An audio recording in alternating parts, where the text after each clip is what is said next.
Hi there, this is Matt with State of Flux here with a review for Superman 3. But before we talk about that, I'd like to talk to you about Wandering Witch Publishing. One of my friends started a publishing company, and this is a great place to get your short stories, your poetry, your novels published.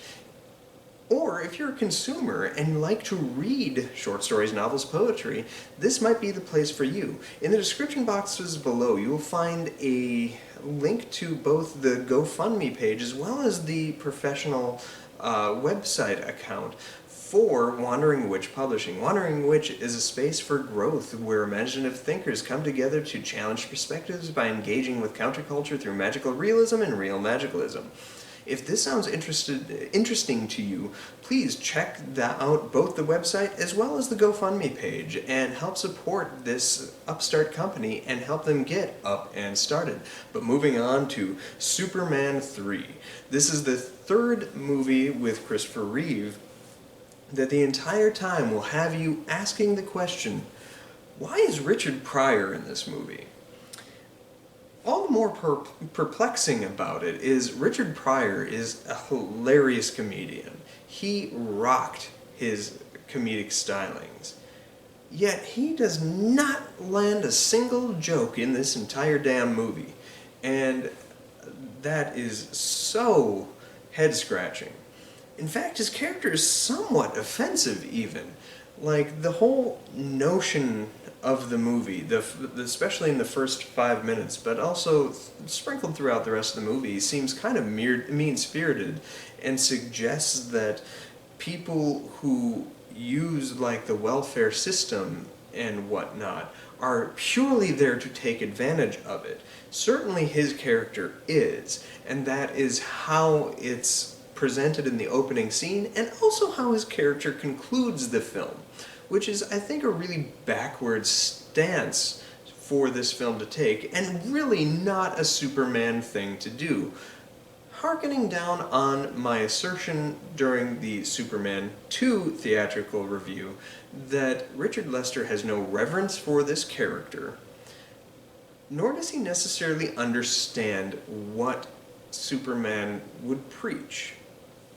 Superman is there to help everybody both be the best they can be, but help guide them, be the man of tomorrow for them, and help them see that within themselves they too can be as extraordinary as he is. And I don't think attacking the welfare system or any person living in that condition is a very Superman quality to have. Luckily, this film doesn't have that much of a thought on that. They kind of they bookend the movie with that kind of stance, and then his character is kind of shunted off to taking advantage of the system by taking all the hard-earned money, the micro-cents of everybody's paychecks into his bank account so he gets extraordinarily rich, which brings the attention to a character that is the Lex Luthor posit, because presumably Gene Hackman did not want to be anywhere near this damn picture. So you have a Lex Luthor light villain who teams up with the mad genius that is Richard Pryor, even though he doesn't have a genius bone in his body and is just accidentally good with computers, to try and take advantage of the system on a wider scale, accidentally creating a corrupted version of Kryptonite and splitting Superman into two identities. And this is where the movie starts to get interesting, and the points with which I would like to talk. This movie doesn't have a lot going for it. It's better than I remembered it being, but it's not good. And I think, in large part, it's because it almost works. It has good moments. One of those good moments is that Superman is split in two. You kind of get an almost Bizarro version of Superman in this film. And that is, in and of itself, fascinating. Superman's identity is split so that you have Superman the good and Superman the bad. The first thing Superman does when he is split into his evil personality is he's flying at the camera and then goes and does things that this incarnation of Superman would think is bad, i.e. pushing the Leaning Tower of Pisa until it's standing not leaning, but fully erect. And that is kind of the level of meanness that he does. And you get a montage similar to that in the very first Richard Donner Superman movie, where Superman's doing super things, but this time he's doing all mean-spirited things and not good things. And this 15-minute segment in the movie, I think, works extraordinarily well. Watching Superman fall to his own vices and hitting on Lana Lang in a way that is very kind of predatory and stuff like that, and really damaging to her psyche of the men in her life. This is where the movie gets somewhat interesting. But and the final confrontation between Superman and Clark, villain Superman and Clark, is the best moment of the entire film. I think it's good. It's a strong battle, a battle of the will. And I think this is truly the thing that made the inspiration for Superman 3, and in a weird way, like Iron Man 3, The Dark Knight Rises, a lot of these things where you're having a dark version of your character, your main character, or your character having an internal struggle so strong that they are unable to reconcile with the darkness within them. And this just does it the worst possible way. I mean, that section is executed well, but it doesn't fit in the whole of the movie. I think, weirdly, Spider-Man 3 made it fit relatively strong, even though the last act of that movie is its own hot mess. The internal struggle that Peter Parker has is very evocative of this. All three of Sam Raimi's movies are very evocative of the first three Superman movies, right down to the template with which they stand. So yeah, there's that. I think that element of Superman 3 works. I will also say, everything on Smallville, in Smallville, is fantastic. Annette O'Toole is grand as Lana Lang. I wanted to see more of her, and I wish we would get more. However, she's a woman that is painted as being taken advantage of and abused in not so many words, but it's a very clear picture that's drawn with that. And then the film has Superman be all predatory around her, and then she goes into the city and then starts working at the Daily Planet. You never get the moment where Superman apologizes, and I think that is kind of unfortunate, but also kind of illustrates a strong element that has come into focus a little more with Superman 2 and 3, and I think this is a Richard Lester thing. Now, this is my opinion, positing what I think based on the visuals that I'm told, but he does not seem to have much reverence for women.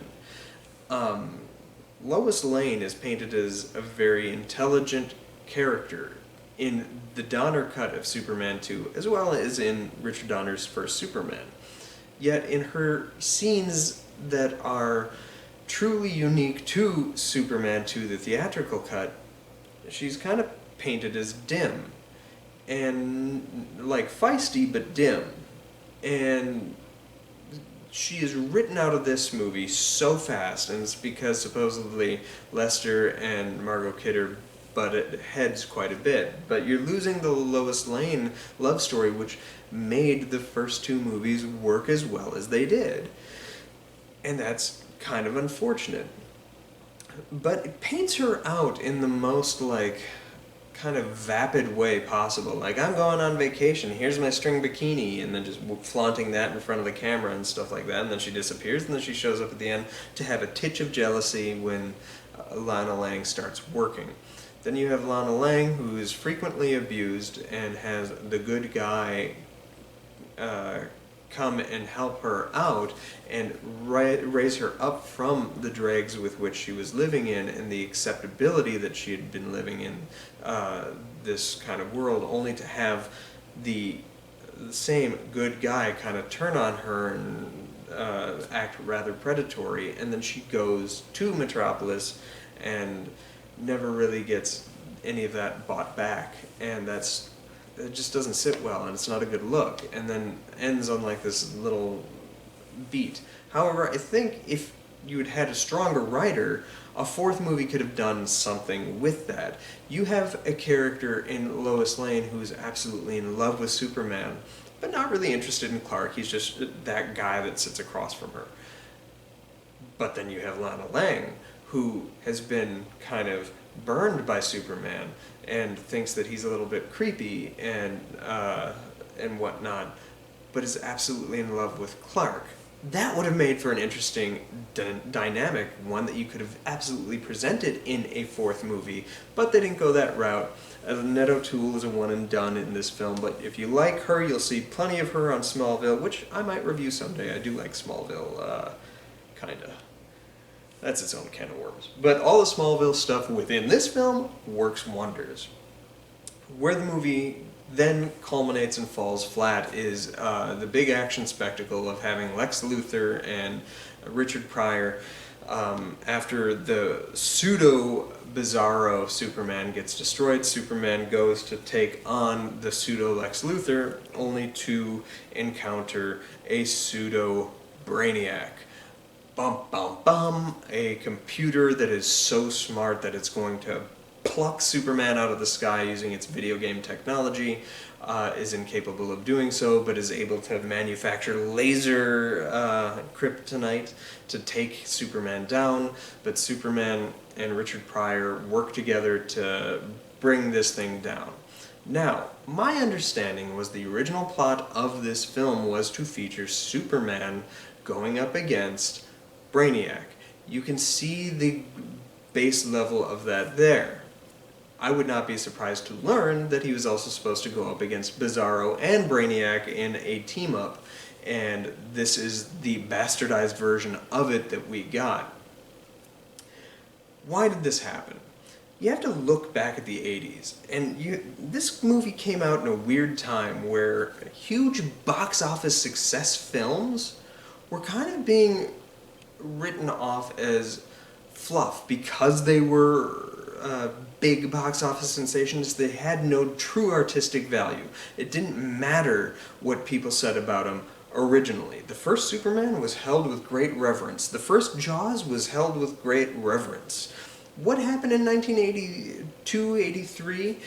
Jaws 3 was originally written by Richard Matheson as a satire of the Jaws, a spoof almost of the Jaws movies, by having Jaws 3 Human Zero, I believe that was the original title for the film, and it was going to be a send-up of the Jaws movies about how this just keeps happening again, and it was a very, cynical look at blockbuster filmmaking.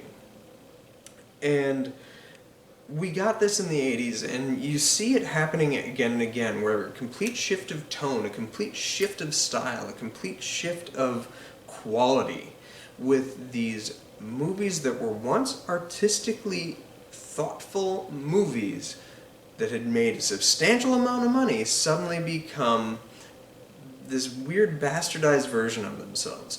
And it all seemed to happen with the third movie. You had it with Rocky 3. You had it with Jaws 3D. Jaws 3D did eventually shed the satirical nature of the send-up of Jaws and leaned into a more dramatic story. However, the beats are still there that they just turned the humor off, which made it almost weirdly more unintentionally funny rather than intentionally funny, by having, it take place at SeaWorld, the dolphin character, there's so many moments within that movie that are clearly supposed to be somewhat funny, but then aren't because they're shooting it dramatically.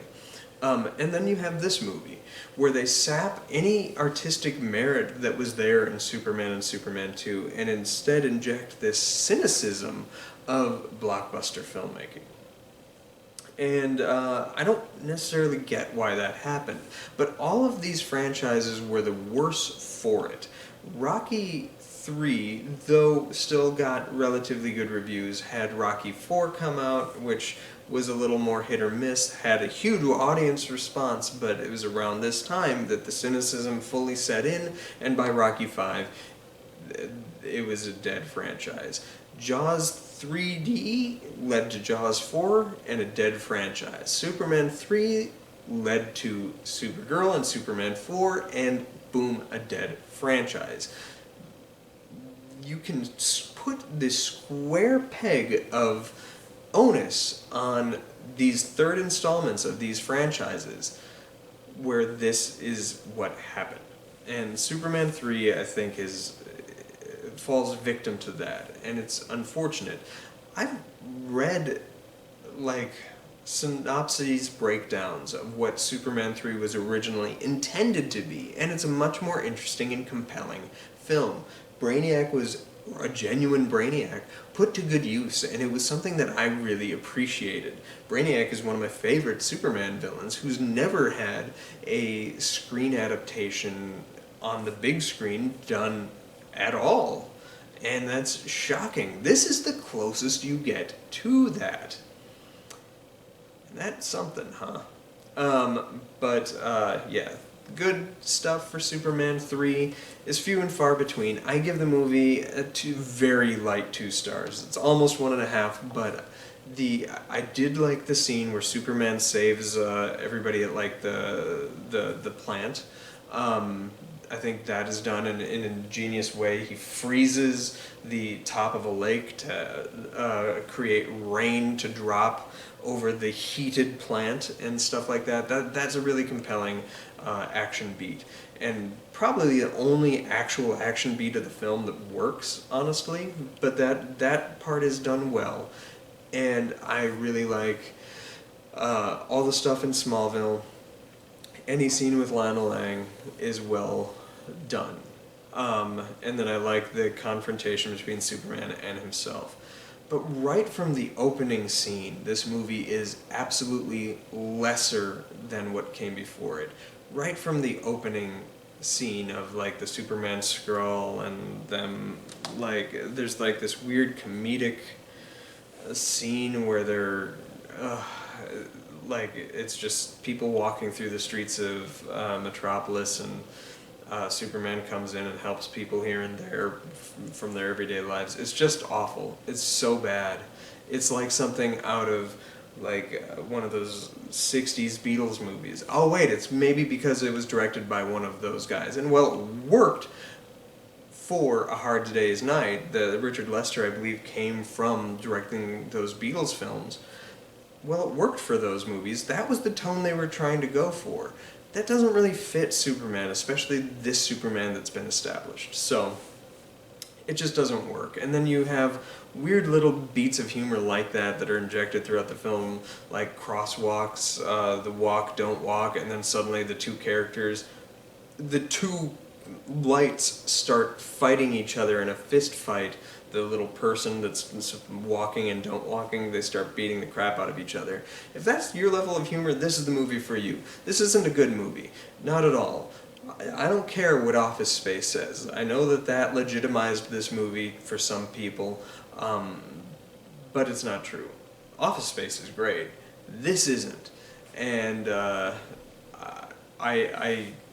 not a fan of this movie. I am a fan of the fact that this inspired better comic book movies moving forward, but even those movies, like The Dark Knight Rises, like Spider-Man 3, like Iron Man 3, are kind of the worst installments of their own franchises. It's a good idea that just hasn't been executed well. And that's a shame. Last note that I will talk about, I think it's funny that when Superman goes evil, he gets the Zack Snyder aesthetic. His blue is a dark blue, like almost a navy blue, and his red is so close to not being red it's almost maroon. And then he gets the face stubble and stuff. This goes, it's almost as if it's trolling Zack Snyder. About 30 years before Zack Snyder would be making these movies. But anyway, I digress. Before I go, I keep forgetting to do this, but I did want to do a last little recommendation, which is, this is the book that I feel like Superman 3 should have been. So if you watched Superman and Superman 2, this book almost feels like it would work as Superman 3. And funnily enough, it's Superman Brainiac, written by Jeff Johns. This story even takes the look of, what's his name? Christopher Reeve, and sells that. So it works even dramatically in that way. But this is the story written by Jeff Johns of how Brainiac comes to be, and even includes some stuff with Supergirl, which is a tease for my next one. Supergirl is the next movie that I'm going to be reviewing for my DC lineup. I'm excited to talk to you about that one. Check out this book. It's kind of hard to find, actually. But if you get a chance, please do so. Let me know what you thought of Superman 3 in the comments down below. Like, subscribe, do all that good stuff. Check out Wandering Witch Publishing in the description area below. Peace.